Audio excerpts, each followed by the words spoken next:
Romains, chapitre 12, le verset 8, quelque part la Bible dit que celui qui préside le fasse avec zèle.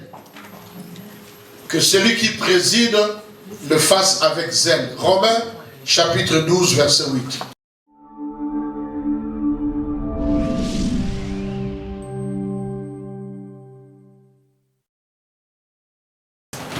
Bien, je disais pourquoi j'ai utilisé le terme présidence du culte au lieu de modération du culte. Je voulais juste utiliser un terme qui se trouve dans la Bible, la présidence du culte, présider, n'est-ce pas, un verbe qui peut être, je viens tout à l'heure là de vérifier en hébreu, encore, ça peut prendre beaucoup de sens. Ça peut prendre le sens de leadership, présider une réunion, présider une équipe, mais prendre aussi le sens de présider un culte. Présider un culte. Donc le terme présidence sur les affiches, je le tire de Romains chapitre 12, verset 8. Et pourquoi le modèle du tabernacle? Tout simplement parce que moi personnellement je crois que la seule fois, l'unique fois que Dieu a montré à son peuple comment l'adorer, comment le servir, qui peut faire quoi, quand et comment, c'est seulement quand Dieu l'a fait au tabernacle. Et aussi, les raisons prophétiques font que le troisième temple qui sera rebâti respectera encore en grande partie les principes, le modèle du tabernacle. Parce que comme nous le savons, Jésus doit revenir comme roi des Juifs, mais aussi comme sacrificateur. Et donc il n'y a pas de sacrificateur sans temple, sans les sacrifices. Il n'y a pas de sacrificateur sans autel, il n'y a pas de sacrificateur sans sacrifice. C'est pourquoi quiconque vous annonce un message qui est contraire à la vie de l'Église, au sacrifice, au sacrificateur, je le répète comme l'apôtre Paul, qu'il soit anathème. En d'autres termes, qu'il soit maudit. L'apôtre Paul a dit, quiconque vous annonce un autre évangile que ce que nous vous avons annoncé, qu'il soit anathème. Il ne faut pas être trop spirituel et dire que non, il ne faut pas maudire. L'apôtre Paul a dit qu'il soit anathème. Donc, quiconque vous apporte un message qui touche l'aspect des sacrifices dans tous ces aspects, ou de ce genre de messages que nous écoutons maintenant, n'allez pas dans les églises, ce n'est pas important, restez dans vos maisons, et ainsi de suite, que tout cela soit anathème. Parce que, d'ailleurs, la Bible dit dans Daniel chapitre 9, le verset 25, 26 et 27, le peuple d'un chef viendra, et quand il viendra, il va s'attaquer à trois choses. Il va s'attaquer à la ville sainte, il va s'attaquer au temple, il va s'attaquer aux sacrifices et aux offrandes. Donc comprenez, avant que l'antéchrist ne vienne, son esprit agit déjà. Et son esprit ne peut pas agir en dehors des principes et de la logique et de la philosophie de l'antéchrist. Voilà pourquoi tous ceux qui ont cette sémence s'attaquent au temple, s'attaquent à la ville sainte, s'attaquent aux sacrifices dans toutes ses formes et s'attaquent à l'offrande aussi dans toutes ses formes. Donc les tabernacles, je ne veux pas prêcher sur les tabernacles. Donc n'attendez pas que je puisse vous faire toutes les démonstrations sur le tabernacle, mais je vais juste l'utiliser comme un élément pour parler de la modération du culte. J'espère que les bien-aimés ont pu vraiment me mettre les images que je voulais.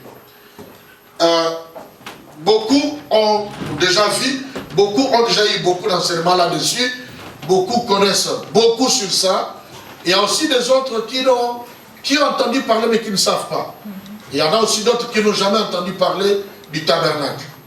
Le tabernacle n'est rien d'autre que cette tente-là que vous voyez. Tout ce qui concerne le tabernacle est écrit dans Exode chapitre 25, à partir du verset 1, jusqu'au dernier chapitre et le dernier verset du livre d'Exode. Donc, 2/3 du livre d'Exode parle seulement du tabernacle. Et nous comprenons par là l'importance même que Dieu donne, n'est-ce pas, à ce message très puissant du tabernacle. Jamais Dieu n'avait parlé à une personne en rapport avec le culte de cette manière, avec autant de précision. Si tu veux en connaître, en savoir plus sur le tabernacle, donc voilà, c'est un peu ça. C'est une partie ouverte du tabernacle. Dieu appelle Moïse, n'est-ce pas, dans Exode chapitre 24, il lui dit, prends avec toi Aaron, ce fils, et choisis 70 anciens, ainsi de suite, monte avec eux vers la montagne. Nous lisons ça dans Exode chapitre 24, jusque vers les derniers versets, nous verrons que Moïse s'est retrouvé seul sur la montagne. Il n'y avait pas non plus quelque chose de particulier ou de spirituel, c'était seulement un lieu de rencontre où Dieu voulait parler à son serviteur d'une manière séparée. Et là, la première phrase que Dieu a sortie de sa bouche quand Moïse est resté seul face à Dieu, il a commencé par lui dire, descends, va et parle à mon peuple qu'il apporte une offrande. Et l'offrande qu'il devrait apporter, c'était justement pour construire le tabernacle. Je ne sais pas, je n'ai pas eu le temps de vérifier, c'est une erreur que j'ai faite, mais balancez-moi une autre image du tabernacle après, je vais voir. Voilà le tabernacle. Quand Dieu parle à partir de Exode chapitre 25 verset 1, jusque vers Exode chapitre 32, le verset 6, parce qu'au verset 7, il a demandé à Moïse de descendre, parce que le peuple avait péché. Mais jusque-là, tout ce que Dieu a parlé à Moïse concernait le tabernacle. C'est ça le tabernacle. Le tabernacle, c'est tout ce que nous voyons là. Et chaque chose que nous voyons avait une signification et une importance. Et dans le tabernacle, nous avions ce qu'on appelait la tente d'assignation. La tente d'assignation, couverte, n'est-ce pas, par des peaux d'animaux qui étaient bien traités, parce qu'il a demandé qu'ils puissent apporter les peaux d'animaux, de béliers, ainsi de suite. Ce sont ces peaux d'animaux qu'ils ont travaillé pour faire toutes ces couvertures-là, qu'on pouvait facilement enlever. C'est juste quelque chose qu'on a couvert au-dessus et qu'on pouvait enlever. Le tabernacle avait un objectif. L'objectif, c'était quoi? C'est dans Exode chapitre 25, le verset 8 et le verset 9. Dieu dit, vous me construirez un sanctuaire et j'habiterai au milieu de vous. Vous me construirez un tabernacle selon le modèle que je vais te montrer. Vous construirez selon le modèle que je vais te montrer. Le modèle a été montré à Moïse, mais la provision a été donnée au peuple d'Israël pour qu'ils puissent mettre cette provision ensemble en vue de la réalisation, n'est-ce pas, de la vision. Dieu fonctionne comme cela. Il donne la vision à mon fils Michel, mais il donne la provision à tous les membres de ce ministère. Il y a la provision spirituelle, tous les dons que vous avez, les dons de miracles, les dons de ceci et de cela, ce ne sont que des provisions que Dieu a données pour l'accomplissement de la vision que Dieu a donnée à Michel. Vous-même, en tant qu'homme, femme, enfant, vous êtes vous-même une provision. Et aussi l'argent, le matériel, l'intelligence, les connaissances, les diplômes que vous avez, quelque part, tout cela devient une provision que Dieu met aux côtés de Michel pour qu'il puisse réaliser la vision que Dieu lui a donnée. Mais l'objectif était que Dieu voulait donner à son peuple un endroit, un lieu où il viendrait rencontrer son peuple, parler avec son peuple, discuter avec son peuple, visiter son peuple et donner à son peuple l'occasion de l'adorer. Alléluia. Amen. Alléluia. Amen. Si Dieu n'avait pas besoin de rassemblement dans un lieu, il n'allait pas commencer par faire une telle proposition. Et même prophétiquement, il n'allait pas attendre, n'est-ce pas, qu'on puisse encore bâtir un autre temple, le troisième temple, avant qu'il ne puisse revenir. Donc le temple, c'est vrai que Dieu n'habite plus des maisons construites de main d'homme, mais la Bible ne nous empêche pas de nous réunir dans une salle qu'on peut appeler, n'est-ce pas, aussi un temple, selon une autre explication du mot temple. Parce que notez que la Bible n'a pas été écrite en lingala ni en français, mais en hébreu. Et chaque mot en hébreu peut avoir 2, 3, 4, 5 significations différentes. Alors, il ne faut pas seulement prendre une signification comme très spirituelle et annuler les autres. Il faut considérer chaque chose dans son aspect. Le tabernacle n'était pas fait en briques. N'oubliez pas que nous sommes dans le désert. Nous sommes dans le désert, on n'avait pas fait des trucs en briques, mais plutôt en bois. Tout ça, ce sont des bois. Tout ce que vous voyez là, ce sont des bois, là aussi, des bois. Et en dehors du bois, il y avait des peaux d'animaux qui servaient de rideaux, étaient couverts soit de l'argent, hein, comme matière première, ou bien plutôt de l'airain. C'est aussi le bronze. Et à l'intérieur, nous verrons plus tard, il y avait aussi d'autres objets qui étaient couverts de l'or. C'était normal. Alors, le tabernacle, on pouvait les démanteler, c'est-à-dire, tu pourrais te démonter à beau, le but de l'ongwe awa, tu comme dans Jérusalem. L'ongwe di biloko surtout, memi yango toke dans Jérusalem, tongi yango susu kaka boye. To bando sambela na Jérusalem, et puis nzamba le bibolo na Jérusalem, bokende na Stolberg. L'ongwe yango susu, memi yango batie na Stolberg. Tongi yango susu, kaka ndenge boye, et puis est resté Nengwana, et puis culte etikali Nengwana. Ça va jusque-là? Ça va, hein? Ok. Le tabernacle avait une seule porte d'entrée. Une seule porte d'entrée. Au collège, au côté à Kunate. Et ça qui est vous l'avez milité. Vous avez pas vous avez pas musika pe akoki à sauter à côté. Net Jackie Chan à Goya va dendia à sauter à côté.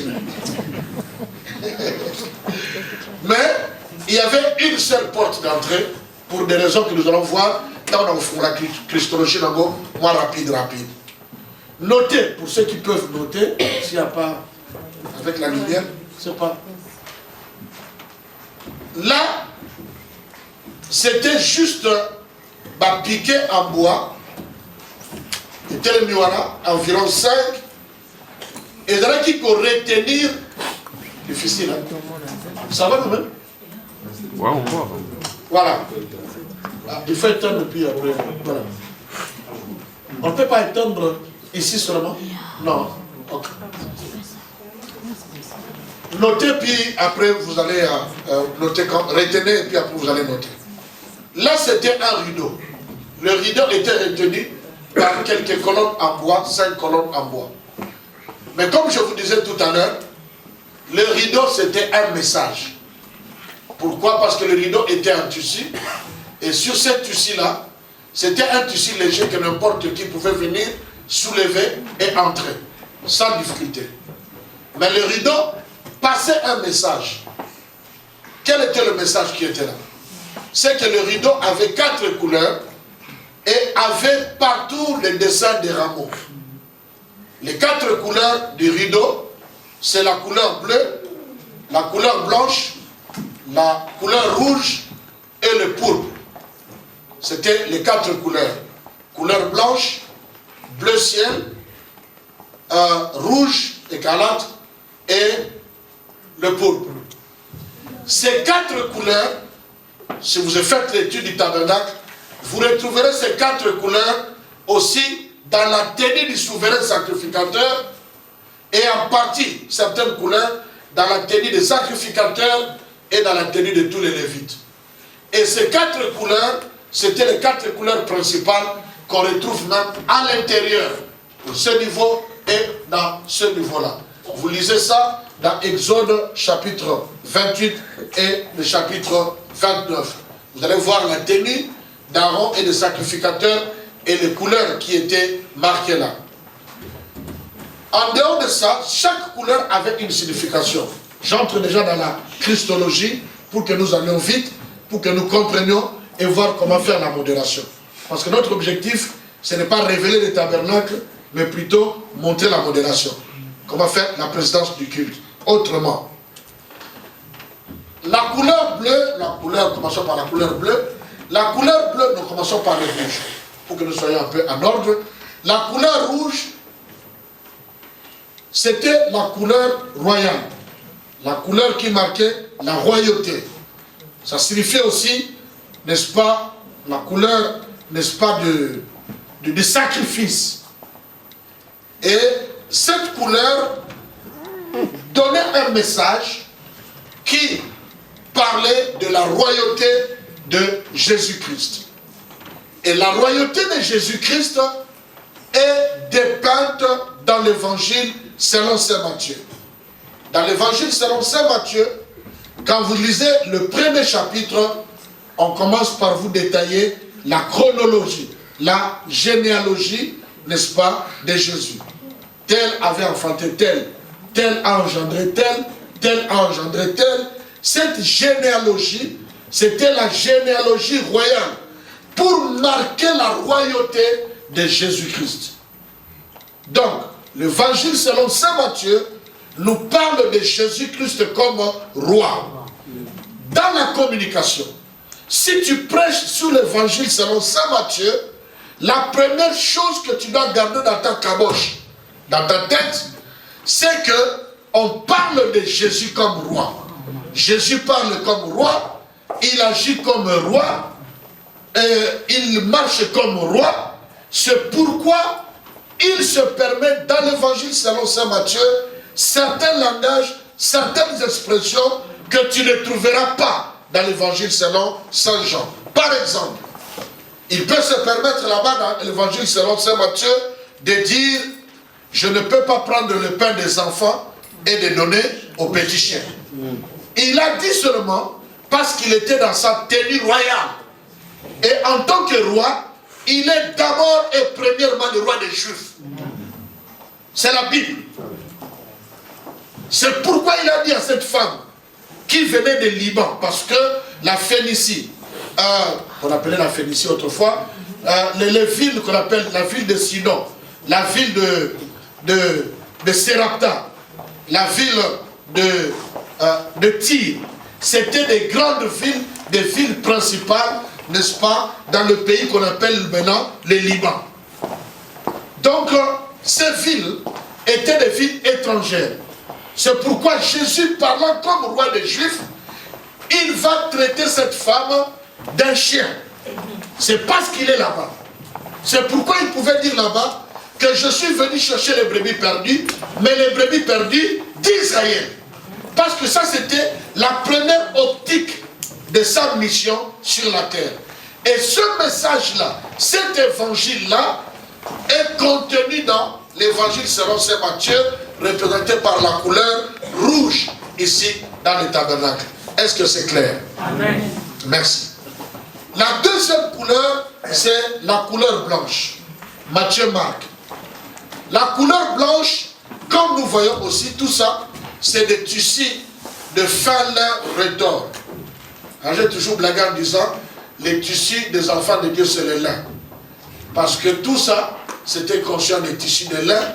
Même les tenues des sacrificateurs, c'était en lin.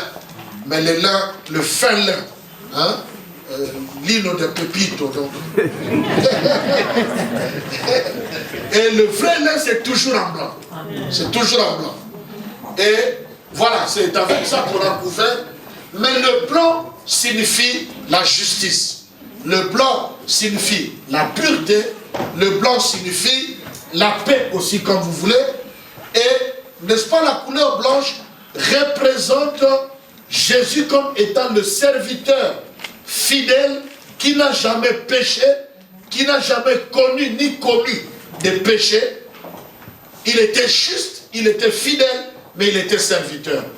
C'est pourquoi, dans l'évangile selon saint Marc, quand tu prêches là-dessus, fais attention à ton interprétation, parce que tu n'as pas là à voir avec le roi des Juifs, mais tu as à voir avec un serviteur. Oui. Est-ce que c'est clair? C'est pourquoi il peut dire, le Fils de l'homme n'est pas venu pour être servi, mais pour servir. Parce que là, il se présente dans sa deuxième forme missionnaire, qui est d'être un serviteur. Mais un serviteur différent de Martin et de toi, parce que lui n'a jamais commis de péché, il est juste, il est pur et il est parfait. Donc l'évangile, c'est le saint Marc. Nous prenons maintenant le pourpre. Le pourpre qui ne représentait rien d'autre que, en fait, dans l'histoire, c'était la couleur portée par des hommes riches, de grandes personnalités, des pays qui entouraient Israël, les pays voisins.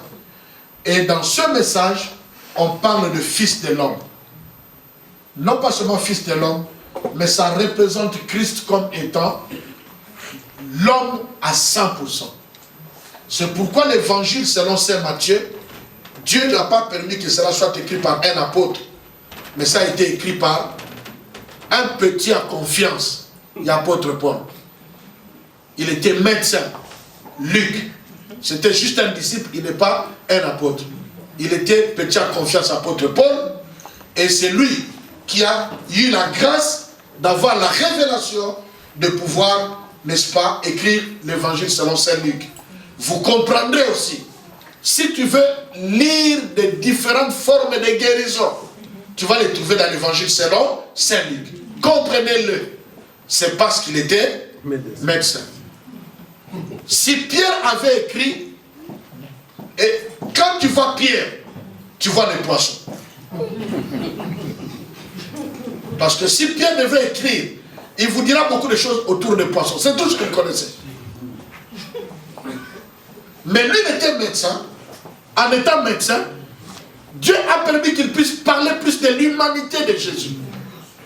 Qui n'était pas seulement 100% Dieu, mais il était aussi 100% homme sans avoir les failles de l'homme.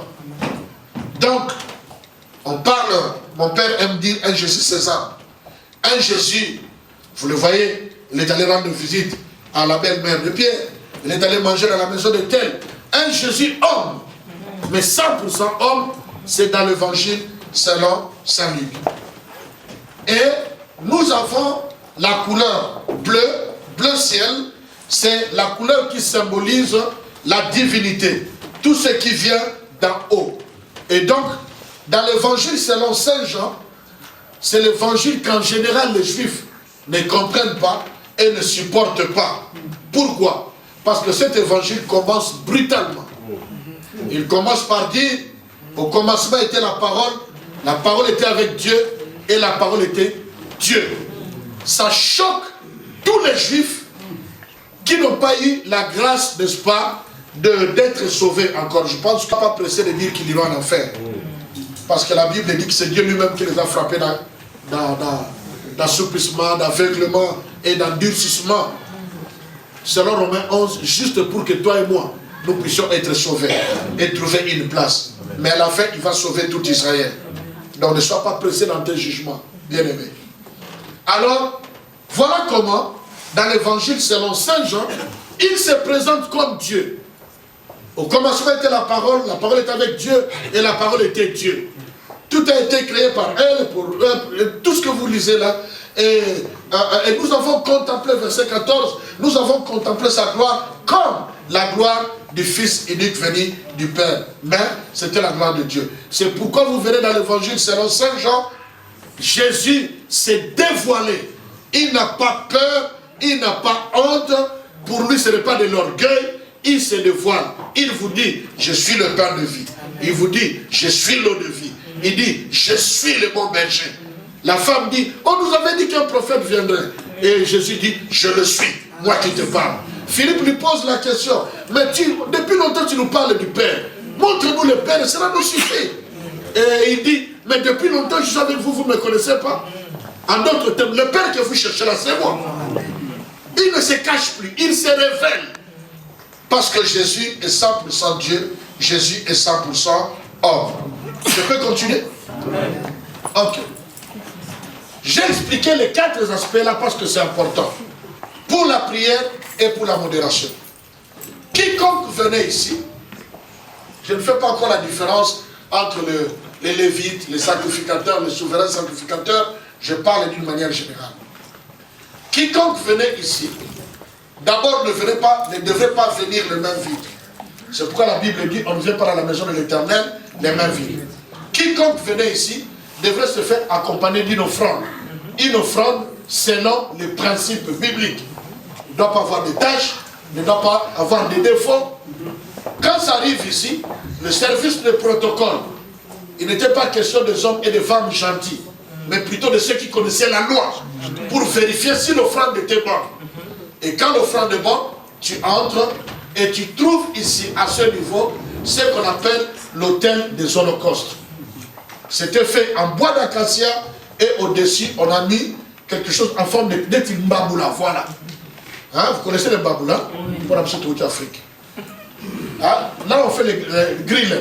Hein? Zone de fer. Donc, c'était là. Alors, tu amènes ton bœuf ou ton agneau, l'offrande que tu amènes par rapport à ta richesse, à tes moyens. Quand c'est vérifié, c'est bon. Ce ne sont pas tous les lévites, mais les sacrificateurs vont prendre le sacrifice que tu as amené. Ils vont égorger, tu vas être là, tu vas mettre ta main. Vous connaissez ce principe-là dans Lévitique pour effacer, expier ton péché et le péché de ta famille. Et puis ça va être brûlé. Brûlé, et voilà. Et puis il y a la fumée qui monte, et c'est bon. Tu restes maintenant dans la cour. Cette cour-là, c'est ce qu'on appelle le parvis extérieur. Le parvis extérieur. Ou bien tout simplement le parvis. Quand David disait, un jour dans tes parvis vaut mieux que 1000 ailleurs. Moi j'ai toujours comparé ce parvis à ce parvis-là. Parce que nous avons aussi le parvis intérieur que nous allons voir dans la suite. Restons dans le parvis extérieur. Dans le parvis extérieur, il y a la porte avec 4 rideaux. Je ne vous ai pas expliqué le rameau, mais lisez Ésaïe chapitre 10. Le dernier verset, on vous parle qu'il y avait beaucoup de rameaux. Et puis au verset 11, chapitre 11, verset 1, la Bible commence par un adverbe de conséquence. Il dit puis sortit un rameau, et ça parle de Jésus. Pour dire que tout ça parlait de Jésus. Tu entres, tu as l'autel des holocaustes. C'était à cet endroit-là qu'on offrait les sacrifices pour obtenir le pardon. Donc, dans notre terme général, c'était le lieu de la repentance, le lieu de la confession, le lieu du brisement. Ça va? Amen. Très bien. Pour ta connaissance, celui qui a donné son agneau, il reste là. Il va apprendre la loi. Il y a peut-être des chœurs qui chantent, des chorales, les trompettes qu'on sonne là-bas, ainsi de suite. Maintenant, après l'autel des holocaustes, il y avait ce qu'on appelait la cuve des reins. À peu près comme ce que nous voyons là. La cuve des reins. Là, on fait l'offrande. Sauf que la cuve des reins était faite du dehors en airain, mais à l'intérieur, on a utilisé les miroirs. C'est-à-dire, si tu te tiens devant la cuve des reins, tu peux te mirer. C'est-à-dire, tu peux te regarder et te voir. Cela avait une grande signification. Parce que l'argent dans la Bible, c'est le symbole de la rédemption. Mais les reins, c'est le symbole du jugement. Et l'or, c'est le symbole de la divinité. Le sacrificateur, prenons dans le sens général, nous tous, le sacrificateur, avant d'entrer maintenant dans le parvis intérieur qui était composé de 2 parties, il devrait d'abord passer par la cuve de rein. Il se voyait dans la cuve de rein et spirituellement, il comprenait qu'il était impur. Non pas seulement à cause de ses propres fautes, mais à cause de la faute de tous ces gens, parce qu'il a porté le fardeau presque de tous ces gens en faisant ce sacrifice à leur place. Quand il se trouve là, il se sent impur. Il se disqualifie. Donc, il ne peut pas entrer là pour faire le culte. Mais Dieu merci, parce que dans la cuve de rein, il y avait quoi? Il y avait l'eau. Et avec cette eau, il faisait un rite de lavage. Et ce rite, si signifiait qu'il est maintenant devenu pur, les Lévites qui étaient sacrificateurs, parce que tout sacrificateur était lévite, mais tout lévite n'était pas nécessairement un sacrificateur. Les Lévites qui étaient sacrificateurs et qui étaient au service à partir de l'âge de 30 ans, si tu n'as pas 30 ans, tu ne peux pas faire le service. Ils se lavaient ici, ce n'est pas qu'ils plongeaient, ils faisaient quelques rites de lavage pour se purifier.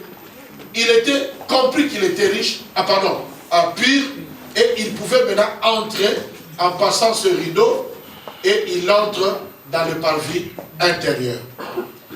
Alors, nous pouvons dire ici que c'est le lieu de la purification, c'est le lieu de la sanctification.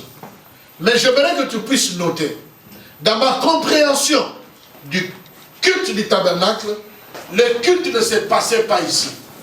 Le culte se passait dans le lieu saint. Voilà pourquoi généralement, inconsciemment peut-être, quand nous prions, nous commençons généralement par confesser nos péchés et nous demandons qu'on puisse nous laver. Seigneur, lave-nous par ton sang, et ainsi de suite. Est-ce que je peux avoir une autre image où là où maintenant ici c'est ouvert? Donc nous avons la porte d'entrée, le pardon du péché, la confession, la repentance, la sanctification ou la purification. Nous continuons. Voilà, la cuve de reine est ici. Celui-là c'est le souverain sacrificateur. Celui-là c'est le souverain sacrificateur qui avait une tenue qui était différente de la tenue des sacrificateurs. Spirituellement, c'est ce qui fait la différence entre un homme de Dieu et ses anciens, par exemple, et tous les autres. La cuve de rein était ici. Donc nous sommes entrés, la porte, autel des holocaustes, cuve de rein, avant d'entrer. Il se lave, il se purifie, il entre. Dès qu'il entre, il trouve ici à gauche ce qu'on appelait le chandelier. On appelle ça le chandelier d'or. Pourquoi? Parce que le chandelier d'or était fait en or. C'est pourquoi on l'appelait le chandelier d'or. Le chandelier d'or avait 7 branches. 7 branches. Et chaque branche avait à son bout comme un petit vase. Et dans ce vase, il y avait, on y mettait de l'huile et tout pour pouvoir allumer les lampes. Donc quand le sacrificateur venait, il arrivait ici, il allumait les lampes du chandelier. Quand il allume les lampes du chandelier, en face du chandelier, il y a la table de 12 pains de proposition. Le nombre 12 était important parce que ça représentait toujours le gouvernement divin, ça représente toujours les 12 patriarches, les 12 fils de Jacob, dans l'ancienne alliance, et dans la nouvelle alliance, les 12 apôtres. Les 12 patriarches et les 12 apôtres forment donc les 24 vieillards que nous lisons dans Apocalypse. Donc quand on allume ici, on allume le chandelier et après on va à la table de pain des propositions. Il y avait 12 pains, un pain pour chaque tribu. La table était faite en bois d'acacia. Et le pain était fabriqué par, n'est-ce pas, ceux qui pouvaient fabriquer du pain et des gâteaux. Symbolise le Saint-Esprit avec les 7 esprits de l'Éternel. Les 7 esprits de l'Éternel, dans d'autres versions d'Apocalypse, on parle de 7 yeux, c'est-à-dire Misu Sambo, Yanzambe. Les 7 esprits de l'Éternel qui peuvent aussi être expliqués par les 7 tresses qu'il y avait sur la tête de Samson. Le nombre 7, le chiffre 7 pardon, c'est significatif. Mais dans notre contexte, restons non pas seulement dans le cadre de l'église selon l'Apocalypse, mais prenons que c'était le Saint-Esprit. Pourquoi? Parce que le chandelier était la seule source de lumière dans le lieu saint. cette partie-là, c'était la seule source de lumière. Là, la table de pain de proposition, le pain était mangé par les sacrificateurs. Et quand tu quittes là, tu viens maintenant ici. On appelait ça l'autel d'or, parce que c'était couvert en or, ou l'autel des parfums, parce qu'on brûlait les parfums, les aromates et l'encens. Donc là, on a brûlé les parfums, ou les aromates, et les encens. On mettait ensemble, on brûlait. Selon Exode, c'est là que se passait le culte. Tout le culte se passait là. Pourquoi? Parce que tout le travail avait un temps déterminé. Mais ici, on devrait brûler du parfum nuit et jour. Dans la pensée biblique, il ne faut jamais dire jour et nuit. Il faut toujours dire nuit et jour. Parce que Dieu commence toutes choses par la nuit et le jour. Les jours commencent par la nuit. C'est pourquoi si, réfléchissons un peu. Jésus est mort quand? On l'a enterré quand? Quand? Un vendredi, n'est-ce pas?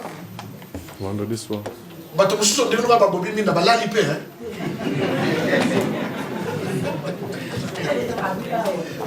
Est-ce qu'on peut acclamer un peu pour que je sache que vous êtes là?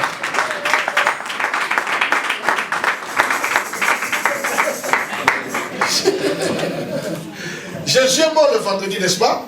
On l'a enterré le vendredi, hein? Il est mort le vendredi. Il est ressuscité quand? Où tu fais à moi? Vous pas comme mon premier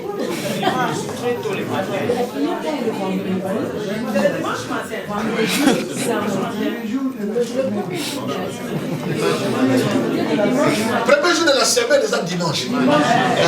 Mais c'était le dimanche.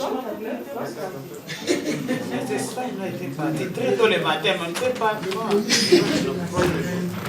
Si vous comptez vendredi, samedi, dimanche très tôt le matin, ça fait combien de jours normalement? 3 jours. 2 jours. Si vous comptez comme ça fait 2 jours. Mais si vous comptez par rapport aux veilles, que les jours commencent la nuit, et non pas, si nous allons dormir, le matin commence à quelle heure? À 1h du matin. Oui, à 1h du matin. À 1h du matin, nous commençons le premier jour. Nous commençons notre jour. C'est ça. Parce qu'en Israël, il y avait 3 veilles. Mais sur la côte, il y avait la veille Bobo. C'est pourquoi les coqs chantaient 3 fois. Parce qu'il y avait 3 veilles. Donc le prochain jour commence déjà à partir de 1h du matin. Il faut compter à partir de là. Et quand vous comptez à partir de là, jusqu'au dimanche matin, vous avez 3 jours. Parce que les jours commencent la nuit. On compte comme cela. C'est pourquoi même dans Genèse, il est écrit, il y a une nuit, il y a un matin, ce fut le premier jour. Et il y a une nuit, il y a un matin, ce fut le deuxième jour. C'est clair? Amen. Donc quand la nuit est dans ta vie, n'aie pas peur. Parce que le matin arrive. Mais si tu es dans le matin, faites attention parce que n'importe quand, la nuit va tomber. Ne suis pas encourager ton frère et ta soeur. Dis, sois fort, sois fort. Continue la route. C'est les amours. Il y a maintenant, c'est les amours. Amen. Amen. Ça va jusque-là. Hein? Donc, après la porte, autel des holocaustes, porte entrée, autel des holocaustes, confession, repentance, brisement, cuve des reins, sanctification, pureté, Saint-Esprit, parole. Ici nous avons l'encens. Selon Apocalypse 4 et 5, l'encens, les parfums, les aromates symbolisent l'intercession, la louange et l'adoration. Ça va? L'encens, les catholiques appliquent ça encore jusqu'à aujourd'hui. Hein? Donc, l'encens, symbole de l'intercession, le parfum, et puis les aromates. Et quand tu parles ici, il y a maintenant le voile que j'estime dans le temps des temples, pas dans le tabernacle, dans le temps des temples, il y avait maintenant ce voile qui était déchiré. C'était le voile qui séparait le lieu saint et le lieu très saint.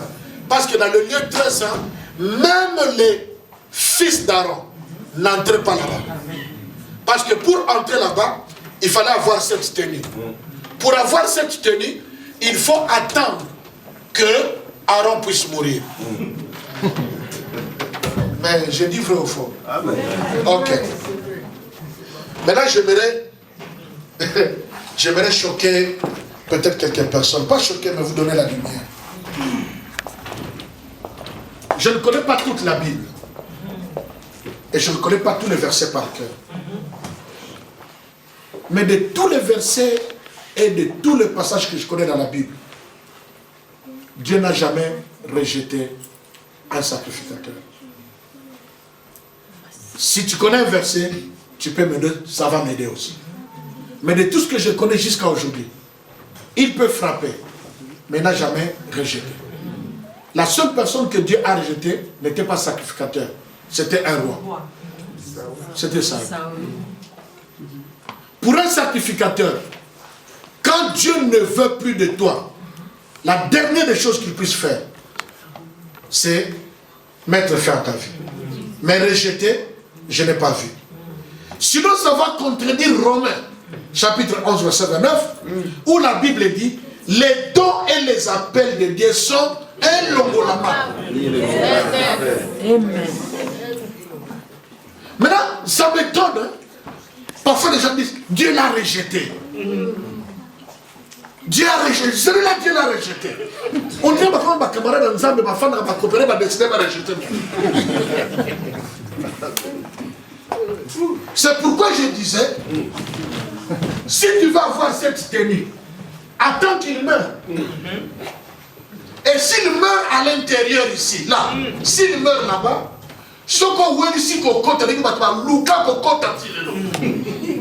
dès que tu entres là-bas, tu meurs. Amen. C'est pourquoi Dieu avait permis qu'il y ait cette ceinture. De telle sorte que quand Aaron entre là-bas, une fois l'année, la ceinture restait jusqu'à ici. À chaque fois que Aaron faisait le service, il y avait des clochettes et des grenades ici. Et c'est là qu'on est là, gling, gling, gling, gling, gling. Quand ça sonne, tout le monde qui était ici savait que Aaron est en vie. Mais s'il n'y a plus de son de clochettes, c'est que Aaron est mort. Alors qu'est-ce qu'il faut faire? Il ne faut pas être trop spirituel. Nzamba frappé, Nzamba bomiye. Il faut prendre seulement la ceinture.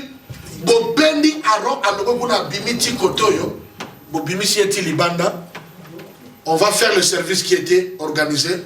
On choisit un de ses fils, Bapese Bilamba Oyo. Alors il peut entrer là-bas. Là, il n'y avait pas de chandelier. Pourquoi? Parce qu'il y avait l'arche de l'alliance qui était là. Il y avait à l'intérieur la manne au Bapesa qui peuple d'Israël.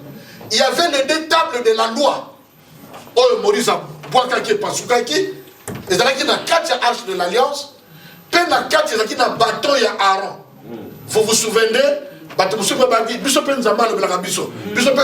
Ale Moïse a le bibon, soit nzete, tiens kuna bango pe batia banzete. Nzete oyo bimisa fololo fleur. Et qu'on a saqué nzete a mutala ne nzamba lobelaka. L'herbe a retiré banzete, kaka nzete a Aaron. Mutu e bimisa ki fleur. Nzete wana, batia qu'on a arche de l'alliance. Bino kola misatu représenter la gloire de l'Éternel ici. Et donc parce que Dieu est là dans toute sa gloire, on n'a pas besoin d'autre lumière. Amen. Est-ce que c'est clair? Amen. Donc, qu'est-ce que nous pouvons dire? Nous avons la porte, nous avons la repentance, la sanctification, le Saint-Esprit, la parole, la louange, l'adoration, ainsi de suite. Yes. Maintenant, ici, le travail devrait être fait nuit et jour. Pourquoi? Pour maintenir, selon Exode, pour maintenir la présence de l'Éternel dans son sanctuaire. Yes. Dans son sanctuaire. Maintenant, remets-moi la première image et nous voulons aller. Mais retenez déjà, tous les modérateurs. Non, tu peux vous tourner un peu. Foutez que la flûte. Non, encore. Voilà. Donc retenez que le culte se faisait ici. Dans le parvis, ce n'était pas encore le culte, c'était la préparation du culte. Mais le culte se faisait ici. Or, dans ce lieu du culte, qu'est-ce que nous avons? Parole, l'adoration et louange. Voilà. Sokoye bagate. Culte de l'Igoloba, adoration. Culte, je vais au culte, veut dire je vais adorer. Maintenant, dans le tabernacle, ce culte se faisait dans le lieu saint. Plus on adore, on loue, on maintient la présence de Dieu dans le tabernacle. Parce que là, Aaron n'entrait qu'une seule fois là. Donc maintenant, pour maintenir la présence de Dieu dans le sanctuaire, il fallait faire ici, nuit et jour, brûler le parfum, l'encens et l'adoration. Il y a 3 choses qui ne doivent pas. La présence de Dieu devient problématique dans ta vie. C'est pourquoi même dans les moments les plus troubles, les plus tristes dans ta vie, fais tout pour adorer. Même si tu n'as pas mangé, adore, loue, prie. Même si tu n'as plus de l'argent, mon moi j'ai accueilli, prie, loue, adore le Seigneur. Amen. Tu vas confondre le diable. C'est une autre façon de résister ferme, de tenir ferme à l'assaut de l'ennemi. Quelqu'un peut dire Amen. Est-ce que tu peux réellement dire Amen? Parce que la joie, rire. Est-ce que vous avez déjà lu dans la Bible que le Dieu dit, je vous ai baptisé de mon esprit, je vous ai donné baptisé de mon esprit et de joie. Il y a une joie qui est fruit de l'esprit. Il y a une joie que Dieu donne. Lui-même dit, je vous donne la joie.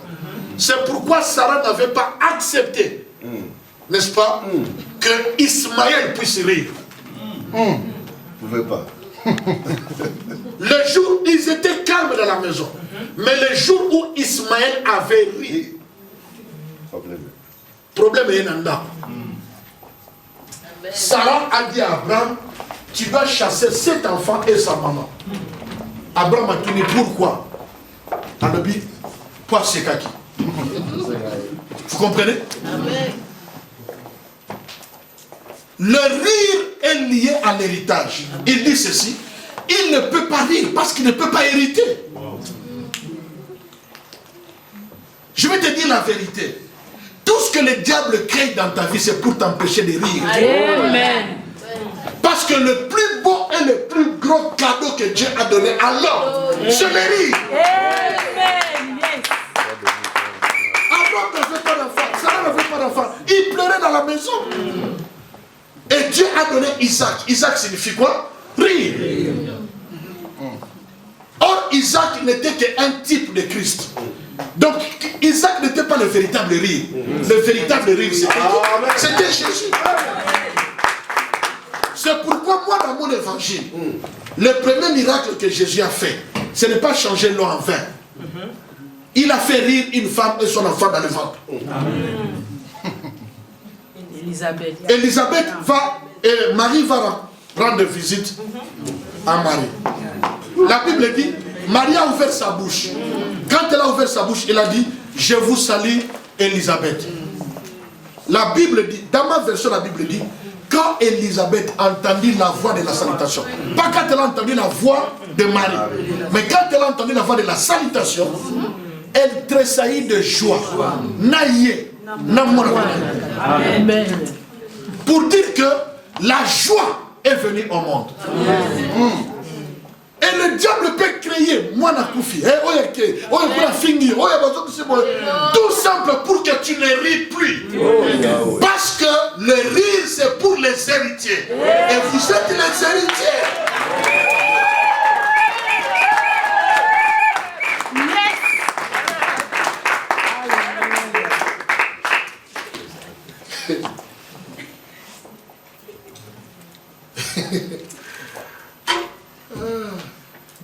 Non, il y a encore la matière, mon sous.